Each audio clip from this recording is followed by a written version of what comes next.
After 25 years of silence, David Adair, now a space technology transfer consultant, has come forward with his amazing experience inside the military's top-secret UFO facility. I was 13 years old when I built my first rocket, and it left the backyard at about 3,500 miles an hour. I was able to build it out of a construction machine shop that my father owned when he used to work for the mechanics and racing enterprises, and we had plenty of equipment and tools that allow such manufacturing to be done. As a matter of fact, our shop's very similar to a rocket shop in equipment and materials. The rockets kept getting bigger, faster, till finally I was able to get funded by a federal grant by a congressman named John Ashbrook.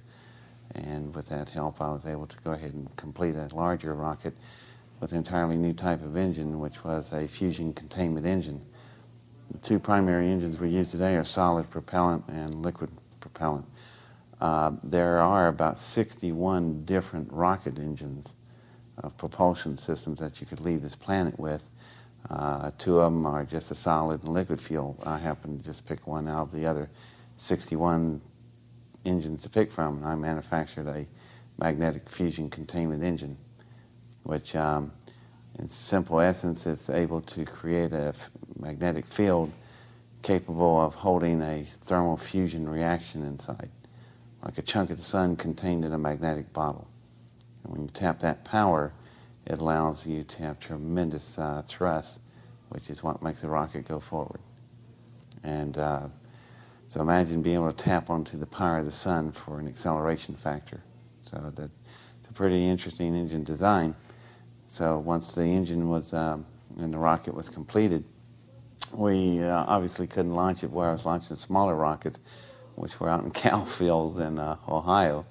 So we had to go to White Sands, New Mexico, and that was arranged by the congressman and a consultant at the time who was a retired general named Curtis LeMay. And Curtis LeMay made the arrangements from Wright-Patterson Air Force Base in Dayton, Ohio. We rode down to White Sands on a C-141 Starlifter, and when my rocket myself got there, we started prepping it for a launch. At the time that we launched, which was June 20th, 1971, a plane flew in the same day we did, and out stepped these men in black suits with mirror sunglasses, and they're DOD agents. And so DOD was interested in the operation, and they were alerted to it by the Air Force and probably the Congress and whoever else was funding the program. Among those men, there was some NASA officials there that I recognized. They instructed me to send the rocket down 656 miles northwest of there to a precise set of coordinates that they gave me. And I asked them, why are we landing in a dry lake bed in Nevada? And they said, just drop it there. And I said, I can do that. So we fired the rocket, and it was a really success as far as engines go. It was extremely fast. It was so fast you couldn't even see it leave. It's like, you ever try to watch a rifle bullet leave a barrel?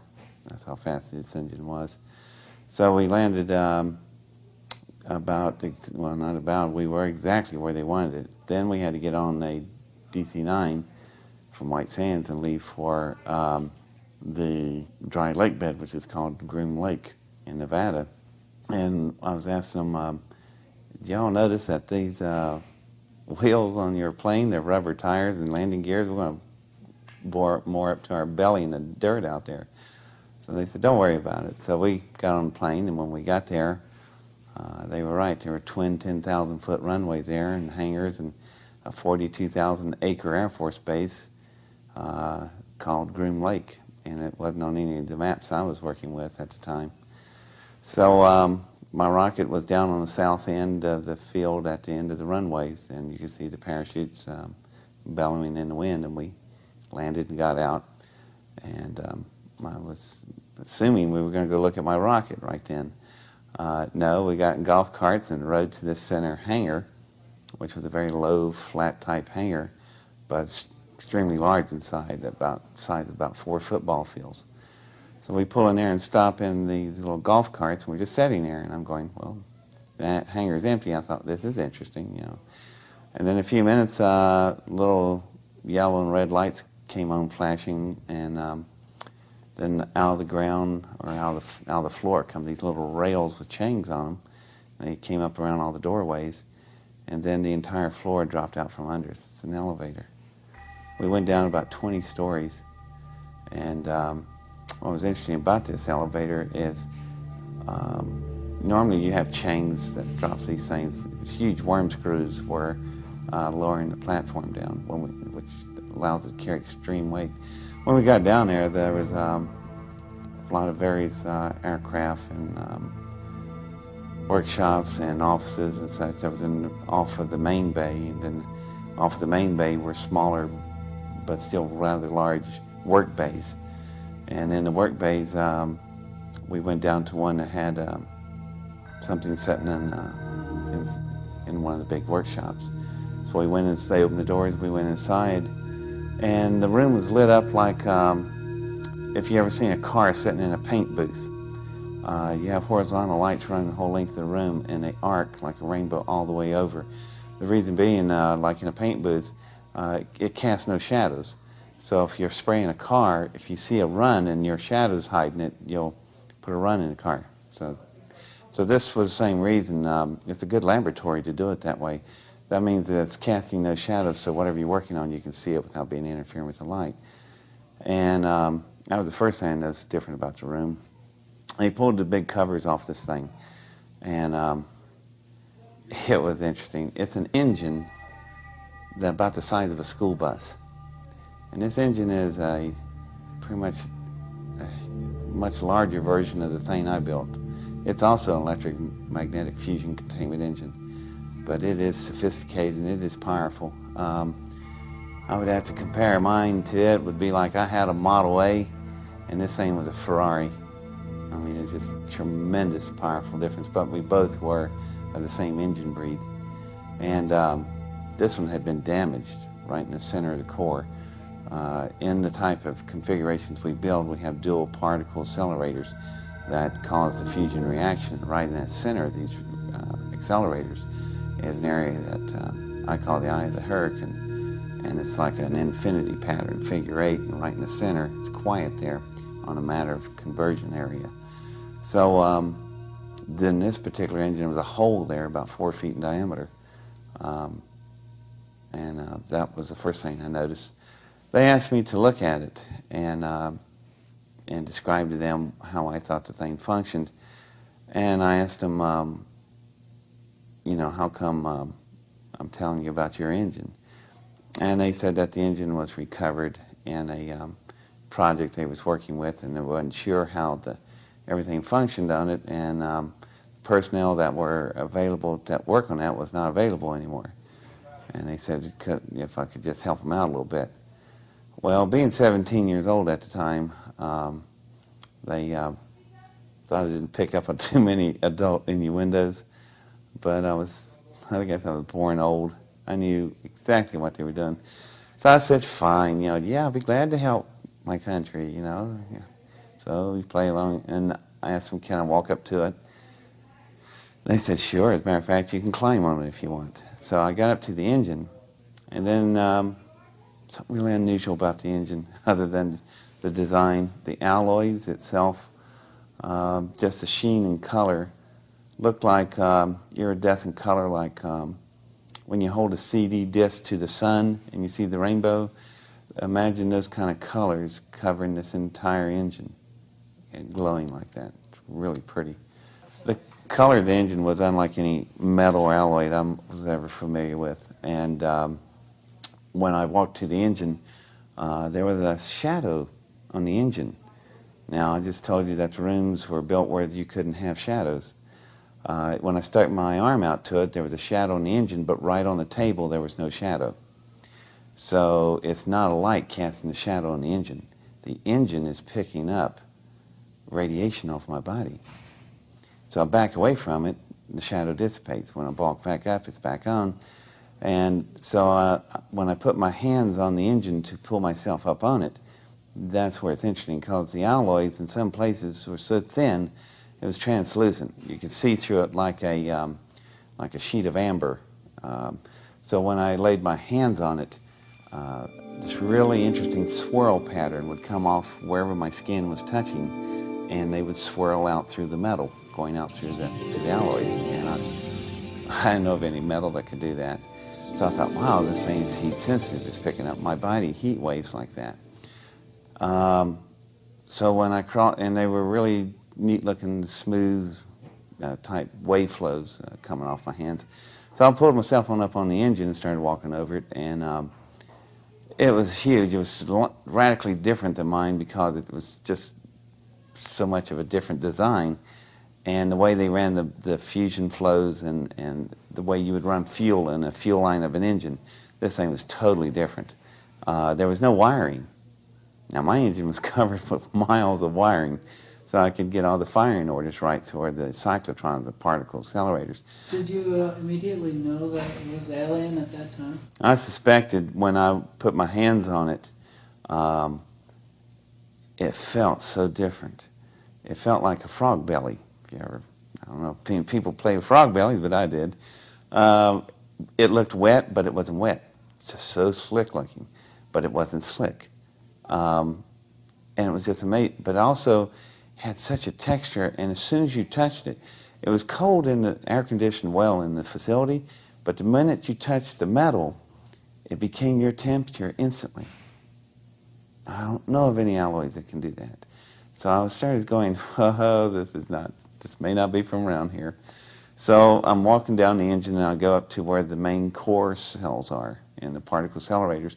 There's a hole blown out there, and I step down into it just to get a better look. Now, at this point of view, I'm down in a hole in the engine, and the walls are real smooth. They're so smooth, the blast, these temperatures like that engine of mine, they run at 100 million degrees centigrade. You work with plasma physics. So when the field dropped down, this engine's metals were exposed to that kind of temperature, vaporized. But as soon as it vaporized at that particular point, fail-safe, it shut the engine off.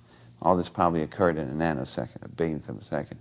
So the blast only irradiated out to about 4 feet in diameter and stopped. What was interesting is the way the engine's metal was whenever there's torn places. You could rub your hands over the torn areas that are jagged, but they wouldn't cut you because they're so smooth. It's more like flesh being torn rather than metal. Well, when I come up, stood back up on top of the engine, I knew, looking at some of the interior parts of it and the way it was constructed, I had enough of what was going on. So I turned around and told them about this firing system here. And they were going, yeah, where is the firing system? And I started to tell them that because I finally figured out what this thing was doing. But then I said, well, why am I telling you about your own firing system if all this is yours and you got, this isn't from here, is it? Matter of fact, it ain't from around the area, is it, boys? And they started getting upset. I said, let's do some assumptions. This is an engine. I'm assuming it came out of a craft, a big one, by the size proportional differences, probably 300 feet plus, you know, the length of a football field. Well, therefore, it's got occupants. What in God's name have you done with them? Well, that was the wrong thing to say, because they are up on the engine coming after me, and it's time to leave. Well, when I bend down to get off the engine, I put my hands back on the engine. Something interesting. Instead of the nice smooth wave lines, they were now look like small tornadoes coming off all my fingertips, moving through the metal. And I pulled my hands back, put them back on. There they were, but they were starting to calm down a little bit. And then I realized what this thing was. They grabbed hold of me, the Air Force guys did. We got back in the golf cart and we were riding back up to the surface. And I was sitting there thinking, I just realized what this engine is. It's a symbiotic engine. The engine is alive. It is an engine that's capable. The reason they couldn't figure out the firing order is that the tubing that was cascading all over its body looked like the same pattern you would have from a brainstem of a neurosynaptic ordering firing order. So what's happening is when the pilots sit down in their seats, their thought waves drive the engine. When I first touched the engine, I was curious and awed by it. The wavelengths were smooth off my fingers. When I was getting off down from it, I was totally angry. The engine was not picking up radiation heat waves. It was picking up mental thought energy. That engine is capable of a symbiotic relationship with the pilots. Did you tell them that? I didn't tell them squat. That's why they couldn't figure out the firing order. They said there was no wiring or circuitry. No, the pilots' brains are the wiring and the circuitry. The engine needs them in order to do all of its functions. In return, the pilots know exactly what the engine feels and how the spacecraft feels. The entire craft is probably symbiotic. Now, before you sit there and blow this off like it's just a bunch of science fiction, let me bring you up to date here to current events. I just left Princeton University. There's a Dr.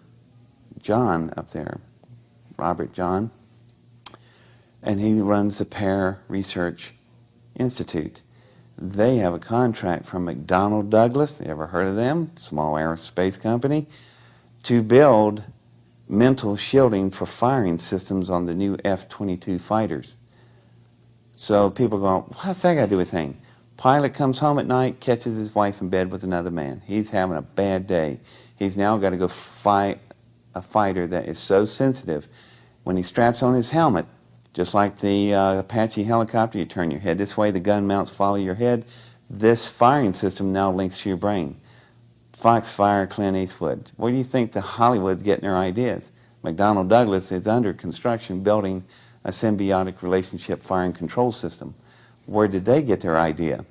I wonder. Could have been back in June 1971, and God knows how long they've had this engine. However, it's reality. We have symbiotic engines in aeronautics. We're moving into that area right now with the F-22 and beyond, with our future fighters. So, which is science fiction, which is science fact? Where does it start and end? You can't tell anymore. When we got back up to the surface on the golf carts, there was another problem developing. I already knew that if they could hold this kind of information back, there's a lot of other things going to happen. I also knew my rocket was gone because I built it under a federal grant. They were going to take the rocket. Well, that bothered me enough, but the other problem was something they were talking about that while I was standing there being a child, they're not paying attention. And that's when I first heard the terms first strike. And I'm going, what is first strike? And then I started thinking about it. That's June 1971. We're in the throes of Vietnam War. We're in the pitched battles. Wasn't long after My Lai had occurred. We just bombed the Dickens out of Cambodia because the Soviets were supplying weapons to the north. We wanted to do surgical nuclear strikes. General Westmoreland did. And the Soviets said, you fire one of those off and we'll go to global thermonuclear war. The only reason we didn't attack each other was MAD, M-A-D, mutual assured destruction. So the only way to win MAD is first strike. Whoever gets there first wins. My rocket engine out there went from 0 to 8,654 miles an hour in 4.1 seconds. It's the fastest thing ever. So if you take that type of engine containment system and put it on nuclear warheads and put them on your own subs, park it off Siberia, the Soviets would never see but flashes of light, and that's it. They wouldn't even have time to move out of their chairs. No retaliation. So if you take out the Soviet Union, you wouldn't destroy the whole country. You would take out all the key military sites and the major cities, and they'd surrender. But if you do that, you'll have to hit another country same day called China. They have nuclear weapons, and they're not going to stand there and watch us take out the other superpower. So about 1 billion people are going to die in a single day. So I'm sitting there going, all because of my engine? Unbelievable. So I scooped up a hand full of graphite grease off of the hangar door there at the wheels and started crying. And I said, I want to see my rocket. So they thought, just a kid, take him out to see his rocket. I want to see what it at least looked like. So when I went out there with the 2 sergeants on the golf cart, we got out there. I walked over to it and opened the hatch, opened the particle accelerators, put the graphite grease, just smeared it on the doors inside and closed it. When you turn on particle accelerators and the fuel is using deuterium, ask any physicist what happens with deuterium meets graphite. It's pretty bad. It's a major reaction explosion. So I turned on the particle accelerators with no fuel involved, and I told the two sergeants, it's got a fuel leak, we got to run for it. So we get on a golf cart and take off. I gave us 60 seconds on a time delay. When you engaged, it exploded. It blew a hole the size of a football field out there. There's nothing left. Now they have no rocket. Now they have nothing to work with, but they got this, got this kid. So I was told I'm going nowhere for the rest of my life, and it was scary. And they threw me in a room and kept me there for about 10 hours. And then a lot of noise in the outside. The door opens up, and there's this big stogie chomping figure in the doorway going like that, and his name is Curtis LeMay. So he came there and got me and took me all the way back home to Wright-Patterson. He took me back home to my parents. He told me that they're not going to be through with you. They'll deal with you again. And he was right. So that was the end of my summer vacation in my junior year in high school, how I spent my summer vacation. And what did he say to your parents? Well, my parent, LeMay just told, he didn't say anything to my parents. He said he left it up to me. He just got me home. So it was quiet through the winter and the spring, and I'm graduating from high school. It's June 10th, 1972, and I'm ready to go to Ohio State. All of a sudden, I'm shaking hands in line, and I get hold of this one line, and I turn around, and I got hold of this guy's hand, and it is a DOD agent from Groom Lake, right there in Centerburg, Ohio. And he slaps this paper in my hand. I read it. It says, "Greetings, I'm drafted." And they throw me in a car. My parents are hollering, and nothing they can do because I'm now property of the United States government. It's called conscription, buddy, and you're gone. So after about 3 hours, I'm back. I was on a plane. I ended up at Langley, Virginia, home of the CIA and more fun activities. What they wanted was the engine to be rebuilt again. And we had to work out some compromises. I ended up spending 10 years in the Navy. I never did build the engine again. That was the last thing Curtis LeMay told me to do. He said, never build another rocket as long as you live. You might make it out of here. And he was right. So instead, I agreed to build jet engines. So I was a jet engine designer and technician in the Navy, and worked on the Tomcat and the E-2C Hawkeyes and other various aircrafts. And so it became an interesting career. After 10 years, I had enough of that, opened up a private consultant business, and I've been doing space technology transfer, where we transfer technology from space programming to commercial applications. I've been doing that for the last 17 years. So I can take you around the Earth 8 times as fast as you blink your eyes. That's the capability of this type of propulsion. How is this type of propulsion? How did you come about this type of propulsion? Oh, God. Yeah, well, this is not the place to bring that up, I guess. Dreams. It all came in dreams, all the mathematics, everything. I was working quantum physics when I was 7. I was born with it. Yeah. So now you know how all this stuff works. When I got to a certain point, though, the mathematics were too difficult to achieve, mainly because there was no computers available. I mean, handheld calculators didn't come out 10 years later. You know, the only thing I've got, I have no fax, no modems, no email, no laptops, floppy disks, hard drives, none of this stuff existed. You had a pencil, a piece of paper, and a slide ruler, and chalkboards all over the buildings, and your brain. And born with photographic memory, I was able to contain great amounts of what we call algorithms. I met somebody else later that could help me with that when I was building this big rocket. I ran to the end of my mathematical capability, and my high school science teacher came out to my lab where I'd work all the time. He looked at these writings. He borrowed some of them, made photocopies, and gave mine back. Took the photocopies, went to Ohio State University. Everybody in the physics department was looking at this going, where did you get Stephen Hawking's work in his handwriting? Or, you know, it looks personal handwriting. No, it came from this 15-year-old kid building these rockets out in these cow fields. So they mailed the stuff to Cambridge, England. And let's see, that was June 71. In July 1970, I went to Ohio State University with my science teacher. July 1969. And this little frail guy was sitting in one of the big academic classrooms. And I walked in, I saw these equations on the walls, and I went, "Who's messing with my work?" You know, and the little guy stands up, "Indeed." I went, he says, "It's his work." And I went, yeah, oh, I guess it is. Besides, it's not going to work down on that side anyhow, pointing to that part of the room on the chalkboard. And he goes, "How so?" I said, "Well, I'll walk over and, start erasing it. Wait, it works like this." So he looks at it, and then he goes, "How do you validate that?" And I go, "Rocket engine." And he's looking at the equation, his back is to me, and he goes, "How do you get all your information?" I went, "Comes in dreams every night consecutively."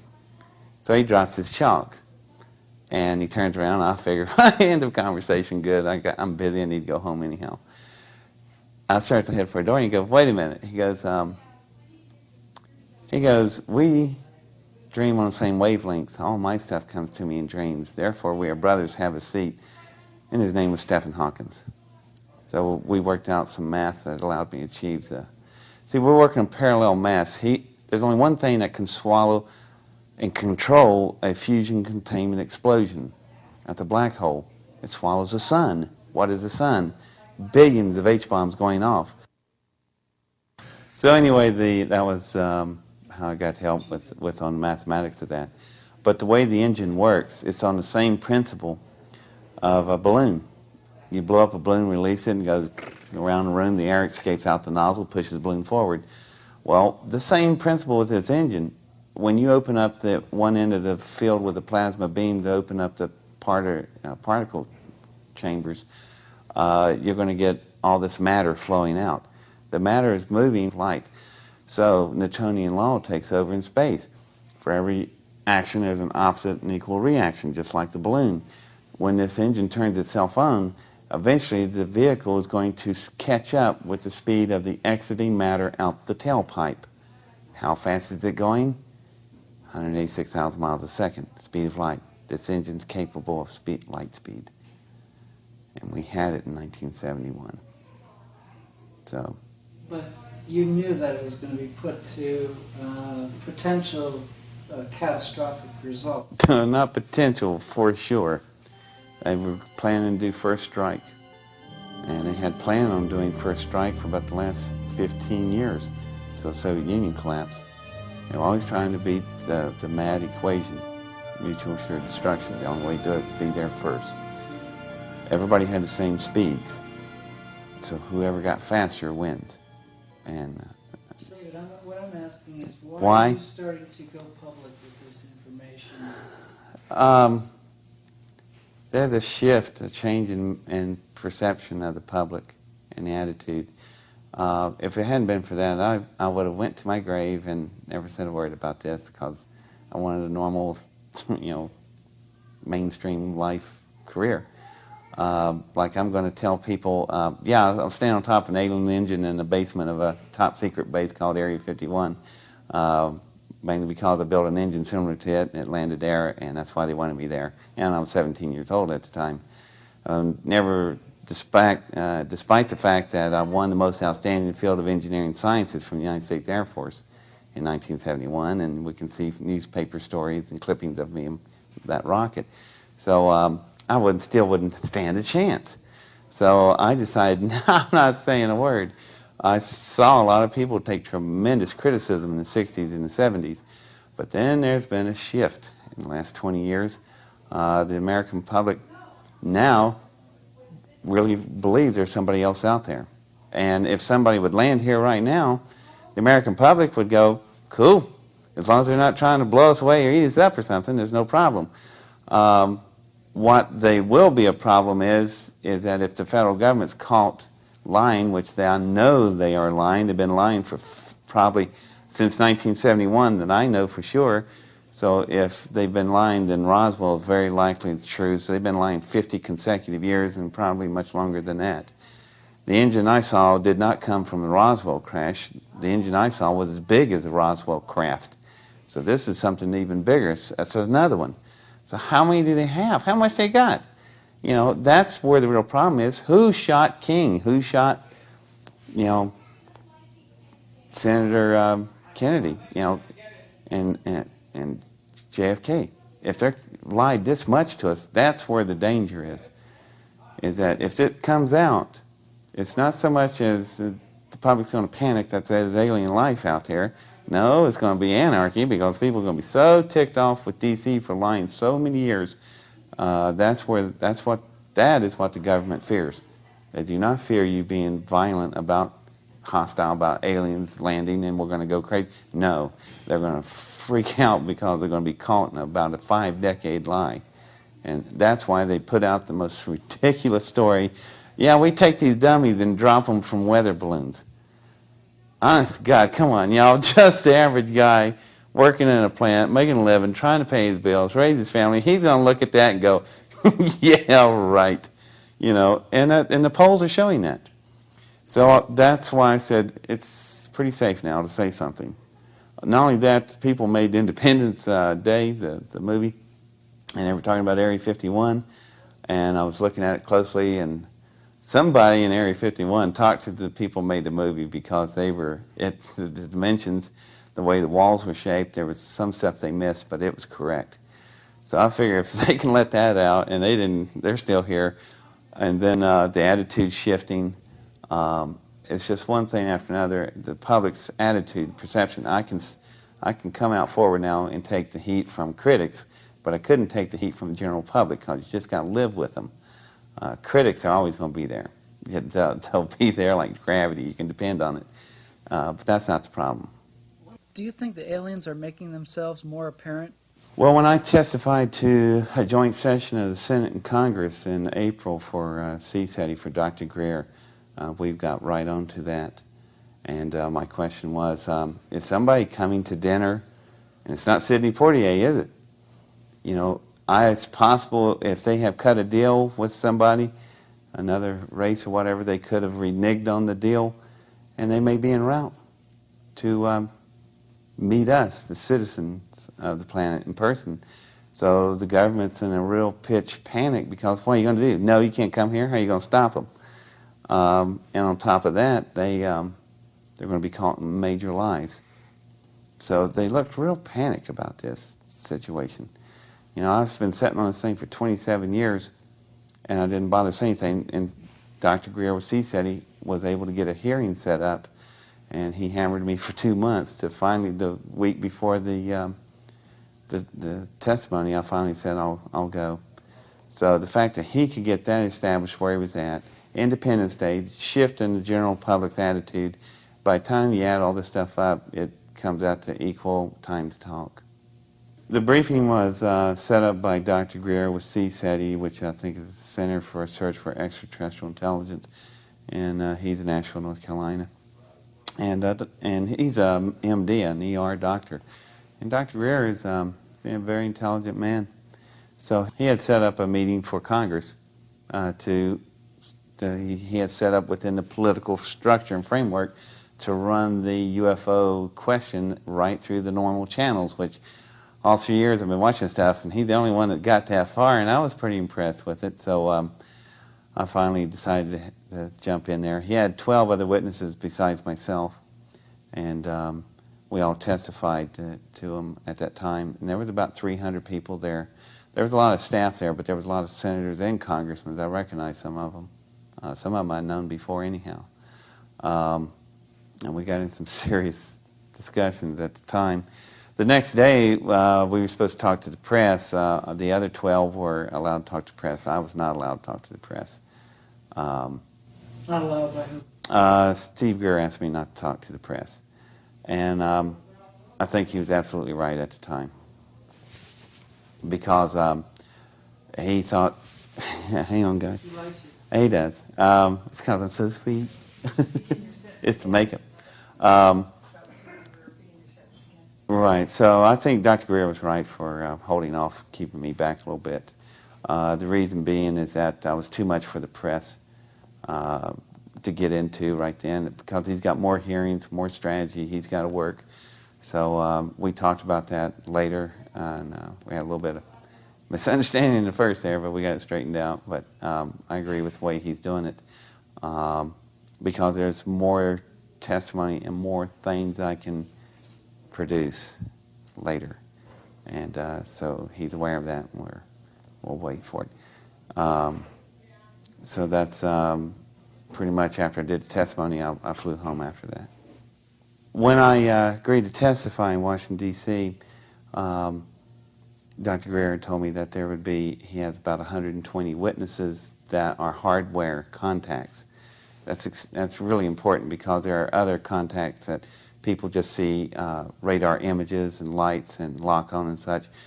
Well, when we got there, the 12 witnesses he had, they all saw radar images and confirms and lock on, and they chased them on ground radar, on-board radar in planes, which to me in the mainstream world, that's pretty darn exciting right there. But I realized I was the only one that had hardware contact, and I need somebody else, because if not, I am alone in a category by myself, and I really wasn't ready for that. So I was waiting at the last minute. If I had to, I may have not testified. But there was a lawyer in front of me. His name was Steve Lufkin, and Steve's story was that he was 18 years old in 1960 in the basement of the Pentagon. He was an encryption soldier, officer in the Navy, or in the Army, and their job was to break codes. And his senior staff guy walked in, and Jay laid down 3 pieces of metal, and one of them was about a foot long, had writings and hieroglyphics on it. And they tried to decipher it, and they couldn't, because they didn't have a Rosetta Stone or anything to work with. So while he was saying that, I was going, oh, great. So I start writing all this stuff down. And I hand Steve the paper, and Steve looks at the paper and goes, and like any good lawyer under testimony, he goes, I swear I've never met this man before. And I thought, great. So when I got up, what rattled everything was he had about 12 different emblems, and he remembered them. I hit all 12 emblems. So the way I told the Senator in Congress, I went, how could I do that? Simple. I was standing on top of the engine that piece of metal came from. As a matter of fact, there's about 98 different emblems on this engine. I was born in photographic memory, and I got them all. So if you'd like to see them, here they are. And they are interesting the way they were grouped in clusters, and they were on every single device that was a separate device. And I realized what they were actually. Not some great cosmic messages or anything. They're serial numbers for parts. That's how they figured out where their parts are. They got, just like us, we got to know where all these. After looking at the emblems, some of the emblems repeated themselves. There was one that had a very similar mathematical symbol of pi, but it was a modified symbol of it. And it would show up every time there was a curved radius. And I'm going, there were some of the emblems would be reversed on the other side of the engine when the 2 parts were the same, left and right. And I'm going, that's all it is. No big, great cosmic message. It's serial numbers, just like we do on jet engines in the Navy. We group out our numbers. And but it would give you the alphabet of their language. So I was able to retain that. But also, I memorized how the engine was built. So let's build another one.